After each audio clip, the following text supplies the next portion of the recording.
Yesterday, some big news out of Kotaku came.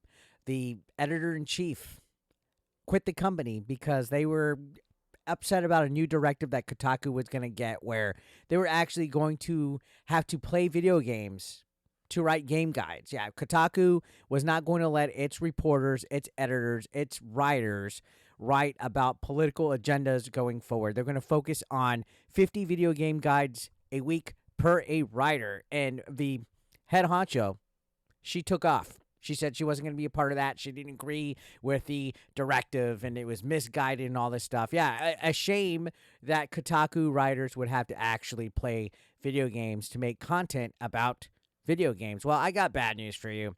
Everybody's favorite journalist, Alyssa Mercante, which I'm blocked, by the way, which is why I have to get screenshots of her tweets, came out and said the following in a tweet. Kotaku staff had a somewhat productive meeting with management. Expect news to continue coming from us, at least for now. Your support and your voices certainly helped, so thank you. And then they said, I would be remiss if I didn't credit at Hello Jenglin for seeing the tide shift and refusing to ride along with it. Her bravery is a huge part of why today went the way it did. Give her all the flowers and all the jobs. So she's given praises to the editor-in-chief that quit yesterday. Now, one quick thing about Alyssa Mercante is it seems like she's legit trying to lose her job. She was actually calling the owner of the parent company for Kotaku, I think they're called GO. She was calling them stupid, essentially, and just running their mouth about them. Honestly, I'm surprised she hasn't been fired yet. If she has a job Monday morning, I will be impressed. I think she's on the way out because she's just being insufferable online. She's running her mouth. She's hiding behind protected tweets. She's saying things about white people. She's saying things about gamers itself. She literally hates gamers.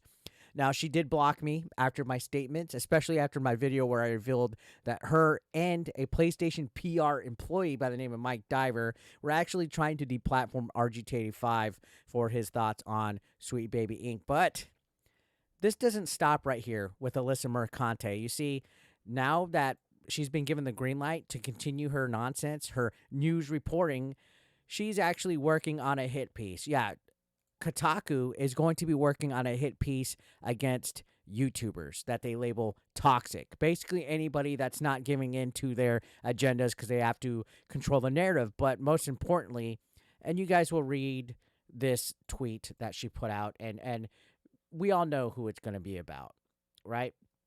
We all know who it's going to be about by the time you read this. So this is what's funny. And these tweets are coming from Melee Games. And you can see it says, sounds like Alyssa Mercante isn't satisfied in how much she's destroyed Kotaku with her journalism and is setting her sights on Melonie Mac for her next hit piece. Can't wait for this to backfire spectacularly, just like everything else she does. So you can see in this image right here, she could say, there's a story I've been simmering that I really want to pick back up again. If anyone has any connections to a prominent female Twitch streamer / gaming personality, and get this, who leans very hard into Christianity and homophobia, DM me or email me at link in bio. And yeah, we all know who that is, right? Christianity and homophobia. It's kind of interesting that she's putting both of those right next to each other, back and forth, almost like she's comparing being Christian as homophobic. That all Christians are homophobic or whatever, but we all know who that's referring to. And what's funny is you can see on the bottom, I'm particularly interested in people who knew this person before their sharp rise in popularity. So yeah, you wonder why people find this woman insufferable, why they find Alyssa Mercante, who runs her mouth and does all these like backhanded comments and remarks and is very snarky and sassy. She hides behind protected tweets and blocks and plays the victim when it backfires. Now,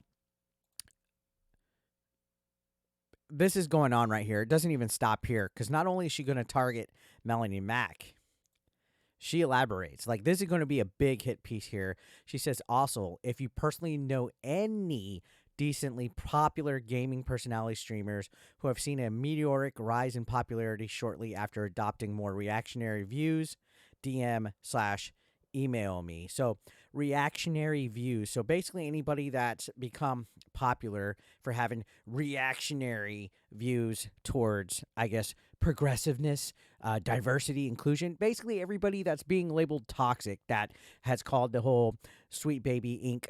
situation out. This Gamergate 2 nonsense. These journalists that are picking up these pitchforks and want to try to cancel people and stuff. Right now, it's going to completely backfire. I mean, she's wasting her time on this. She would rather write political driven stories and stuff about Christianity and homophobic female Twitch streamers and reactionary streamers who gain popularity for, having their conservative Christian homophobic values.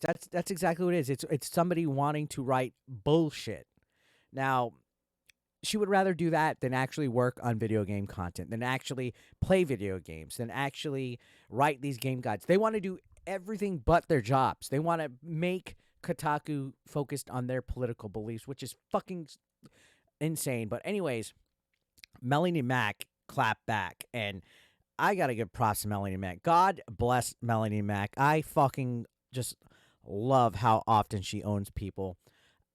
You can see on this tweet response right here, she quote tweeted, and she said, you can always just talk to me if you want, but it looks like you'd rather find people who don't like me to help you formulate some hate and lies to fit a narrative you inevitably made up in your head for your witch hunt. Fucking owned. It's funny because she didn't even mention her by name or tag her, but we all know who it was. This is how they work. They're passive, aggressive little babies. Alyssa did reply, though. Hi, Melonie. I would love a chance to talk to you. My email's in my bio if you want to reach out. I plan on sending one your way early next week as it's EOD for me. Thanks.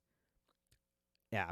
Okay, sure you were going to reach out to Melonie Mac. You got busted. I'm surprised she hasn't blocked Melonie Mac yet because Alyssa has the fucking skin that is so thin, like razor fucking thin. Anyways, shortly after that, she went back to tweets protected.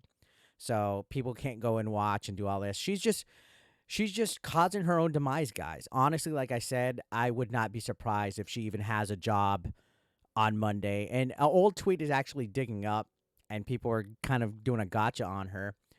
You can see Grumps, who, again, he's freaking kicking ass covering all this shit. He said, I love how Kotaku hired ex-cam girls to write about gaming and how sexist gamers are, right? Because, look... Alyssa would rather sell her ass in the streets than write video game guides. And you can see this was from December. I'm just going to go back to sex work because at least then when I get fucked a lot, I'll get paid well for it. And you'd see like comments like that about her job, even though that was back in December.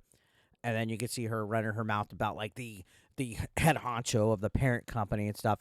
She legit seems like she's trying to lose her job, or she's going to lose her job. She can't be that ignorant and that unprofessional to know that her behavior is not acceptable. So a big hit piece coming out targeting Melonie Mac specifically, and then generalizing other streamers that gain popularity for the reactionary views. Because guess what, guys? We can't have our own individual thought here. We can't think against the narrative that they want, right? The journalists in the gaming industry are fucking bananas now.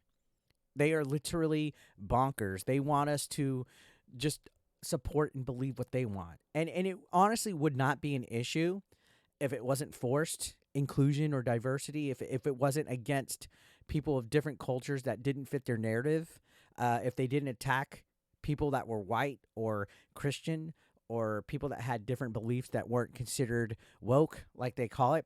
And that's the funny thing. People are like, oh, well, define woke. Okay, well, define woman. You know what I mean? And if the person can't define what a woman is, guess what?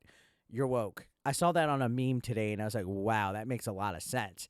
And yeah, this type of discussion is just cringe overall, like talking about this stuff. But this whole Sweet Baby Inc. thing, and then Kotaku coming out, and The Verge, these are the people that are trying to control and change the gaming industry and ruin video games when video games should be fun. Like what Boogie said the other day, video games should be fun. It shouldn't be a safe haven for people that want to poison the narrative and make people hate and cause division and stuff. You can have people of color in your video games. You can have LGBTQ representation, but you don't need a company shutting down people, trying to deplatform people. You need journalists trying to control the narrative. You don't need all this nonsense that's coming with it and people trying to write hit pieces on people like Melonie Mack. So keep an eye on Alyssa. If she's still hired by Monday, then Kotaku, you're killing yourselves slowly but surely. And I'm surprised she's still hired. But yeah, this Melonie Mack hit piece will be coming soon, along with other people that they'll be targeting.